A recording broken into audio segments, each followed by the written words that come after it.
En Aire de Santa Fe Radio 91.1, los reportajes imprescindibles de la gran radio de Santa Fe. Le agradecemos la comunicación a David Abram, es economista, investigador del Mirador de Actualidad de Trabajo y la Economía, es docente de la Universidad Nacional de Rosario. David, bienvenido a Aire de Santa Fe, ¿cómo estás? Valeria Maya, Erico Vega y todo el equipo te saludan, ¿cómo va? ¿Qué tal, Valeria, Erico, el resto del equipo? ¿Cómo les va? Gracias por el contacto. Buenas tardes. Bueno, gracias por este rato. Vos sabés que nosotros hay determinados temas aquí en Una Tarde a la Vez en los cuales nos gusta posarnos y nos gusta mirar de un lado, de otro. Y venimos hablando mucho del mercado del trabajo desde sus distintas aristas. Hablamos respecto de definiciones básicas, de cómo encontrarnos con un trabajo decente, con un trabajo, con un empleo formal, que cumpla las condiciones, digamos, para que se llame trabajo, digamos. Después hablamos un poco de emprendedurismo, también hablamos de esto de los trabajos remotos, de las nuevas opciones, de los oficios. Bueno, un montón de cosas que en realidad nos vienen preocupando. También claramente las cifras, ¿no? Uno cuando empieza a hablar de trabajo se da cuenta, o en realidad cuando mira alrededor se da cuenta que hay muchas personas que no tienen la posibilidad de tener trabajo. Y en ese contexto sale este informe que ustedes emiten que habla de la coyuntura de los salarios y de los ingresos. Y ahí también hay que meterse un poquito, tomarse un rato para saber qué pasa con el salario argentino. Sí, exactamente. Un poco lo que nosotros tratamos de mostrar es que los salarios, sobre todo de 2023 a esta parte, han caído. Ha caído el poder adquisitivo tanto de los trabajadores del sector privado como de los trabajadores y trabajadoras del sector público, en este segundo caso bastante más, y particularmente trabajadoras y trabajadores del sector público nacional más que de los de la provincia. Y efectivamente lo que vemos es una caída del poder adquisitivo de entre 8 y 9 puntos para trabajadores del sector privado, y para trabajadores del sector público de la provincia aproximadamente 15%, esto de todas las provincias. En la provincia de Santa Fe es un poco menos, también hay que decirlo, la caída del poder adquisitivo desde noviembre de 2023 hasta julio de 2026. En algunos casos de los trabajadores y trabajadoras del sector público nacional llegamos a caídas de 30 y hasta 40% de poder adquisitivo. Esto lo vemos particularmente en las universidades, que no por casualidad siguen en pie de lucha por la recuperación de su poder adquisitivo. Entonces, bueno, es una situación que es bastante compleja para la mayoría de los trabajadores y que, bueno, repercute, por supuesto, en los demás indicadores de la economía, y esto lo vemos en la caída del consumo tanto de recreación como el consumo en general, los negocios, los supermercados, etcétera. Claro, David, respecto de lo que son las variables que vos decías, hemos hablado con algunos economistas que nos decían, en realidad no hay resto de salario. Una vez que terminamos de pagar lo que nos corresponde mes a mes, no tenemos resto de salario y ahí es donde se da el impacto respecto de lo que es el freno del consumo, ¿no?, en la economía. ¿Hay otras variables respecto de esto? ¿Qué es lo que pasa con el salario argentino? Porque las paritarias dan en realidad discusión y sí dan impacto, pero pareciera como que no hay no sé si una reactivación, no sé cómo llamarlo, de decir, bueno, que los salarios se vuelvan a fortalecer, ¿no? No, efectivamente, las paritarias funcionan. Lo que pasa es que las paritarias en general están bastante, bueno, son solo algunos sectores que llegan a paritarias, insisto, en el sector público nacional directamente no hay solamente salarios que han bajado por directivas del propio gobierno, pero vamos al sector privado, donde efectivamente sí hay paritarias. Bueno, lo que viene pasando es que en el último año hubo mucha inflación.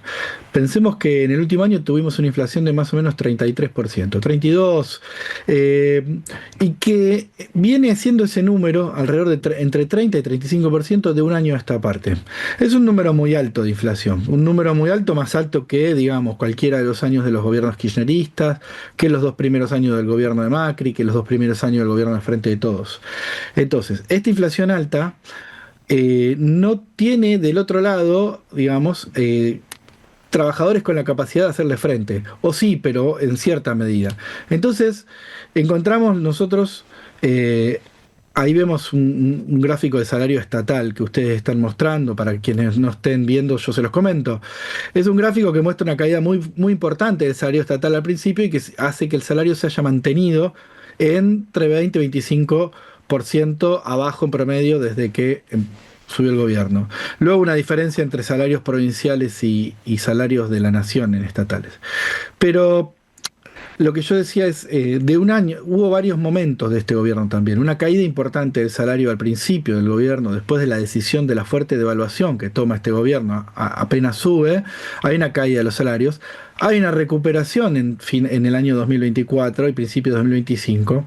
Y desde ahí, desde hace un año y pico a esta parte, ya no hubo más recuperación. Ya las paritarias no lograron enfrentar esta inflación, o lo lograron en cierta medida. Entonces, todos los meses encontramos inflación de 2,5%, 3% y salarios que aumentan en promedio 1,5% o 2%. Es decir, todos los meses están perdiendo un punto porcentual de poder adquisitivo, medio punto porcentual de poder adquisitivo.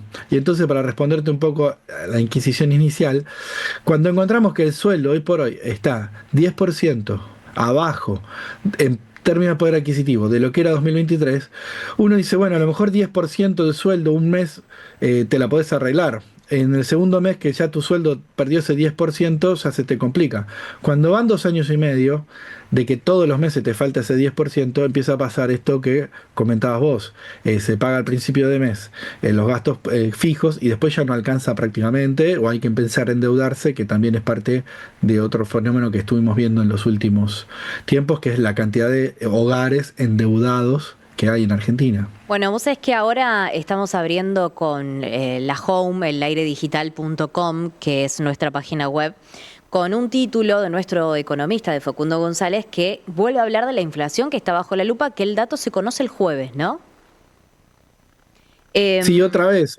Claro. Sí, perdón, dale. No, sí, que decía que las consultoras proyectan una inflación de entre el 1,9 y un 2,1%. Es decir, hay un nuevo impacto que, más allá de que sí se viene dando la desaceleración y esto de tratar de sostenerlo, ¿no? Al menos en un 2%, más allá de que la meta era inflación cero, pero después claramente la circunstancia macroeconómica no se pudo dar de esta manera, la proyección vuelve a ser de 1,2 y 2,1. Me parece que va a ser un poco más, porque la inflación de la ciudad autónoma de Buenos Aires dio 2,9 la semana pasada, y en general INDEC está cerca de eso, puede ser un poquito menos, pero va a estar arriba de 2,5. Habrá que ver, yo tampoco tengo la varita mágica, pero a lo que vamos es un poco lo que decías vos, no se pudo controlar la inflación, porque en definitiva no hay un gran plan antiinflacionario. Lo que hay es esperar que, contenido el dólar, a partir del endeudamiento y a partir de la entrada de divisas, el dólar se contenga y que eso afecte a todos los demás precios. Y, por supuesto, el ajuste fiscal, el ajuste monetario, el ajuste de una actividad que no arranca nunca. Bueno, en esa meseta de actividad, en una actividad que no levanta, que no repunta, la inflación no tiene un mecanismo que esté pensada para bajar la inflación. No hay un mecanismo antiinflacionario estrictamente como lo hubo, por ejemplo, en otros planes antiinflacionarios históricos, como puede haber sido la convertibilidad o algunos otros planes de los años 80. Eso no hay, digamos. Entonces, la inflación es un fenómeno que tiene varias causas.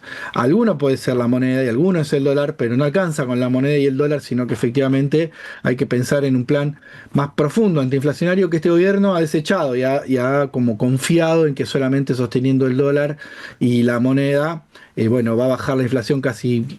Sí, de manera automática. Mágicamente, pero automáticamente podríamos decir. Claro, acomodar la macro, gracias. después nos iba a dar un alivio en la micro y eso lamentablemente no ocurrió. La última, por lo menos de mi parte, tiene que ver con las jubilaciones, porque en realidad cuando uno habla de los salarios, claramente también hay un sector pasivo que viene golpeadísimo. Sí, porque las jubilaciones durante los primeros meses de este gobierno se quedaron congeladas y luego se aterna la inflación. En esos primeros meses bajaron en un poder adquisitivo de entre 20 y 22%. Y luego están atados a la inflación, con lo cual tiene una fórmula que hace que si la inflación sube 5%, las jubilaciones van a aumentar lo mismo. Pero nunca van a recuperar eso perdido. En otras palabras, hoy por hoy las jubilaciones ganan un 20% menos que lo que ganaban en 2023 y se van a quedar ahí, por lo menos mientras siga este régimen, este tipo de actualización, y es decir, que quedaron en un poder adquisitivo muy bajo. Efectivamente, hoy por hoy ser jubilado es casi sinónimo de ser pobre, lamentablemente en Argentina, y esto no es que siempre se haya tirado manteca al techo, ni mucho menos, pero hay una decisión política de gastar menos. Este famoso ajuste, esta famosa motosierra, empieza por los jubilados. Es el gasto más fuertemente ajustado, el gasto en jubilaciones, con respecto a los gobiernos anteriores, junto con la obra pública, por supuesto. Entonces, bueno, es parte del programa estatal que las jubilaciones sean bajas. Es parte de la decisión política, este famoso ajuste, esta famosa motosierra, es que los jubilados ganen poco. Bueno, es una parte de la política, ¿no? De este gobierno. Gracias, David, por este rato. No, no es porque, gracias a ustedes por el contacto. Hasta la próxima. Hasta la próxima. Bueno, están en redes sociales, tienen un Instagram en el cual van publicando sus distintos estudios. Se llama Mirador de la Actualidad del Trabajo y la Economía, MATE, así lo encuentran a través de Instagram. Hay placas, hay datos muy interesantes que no solamente están analizando esto que recién nos resumía, sino también otras cuestiones, sobre todo del sector productivo. Y es importante volver a posar la mirada cuando estamos por conocer otro dato de la inflación en los próximos días, y claramente el día a día se va complicando. David Abraham, economista e investigador de MATE. Estamos en tu aire, siempre aire.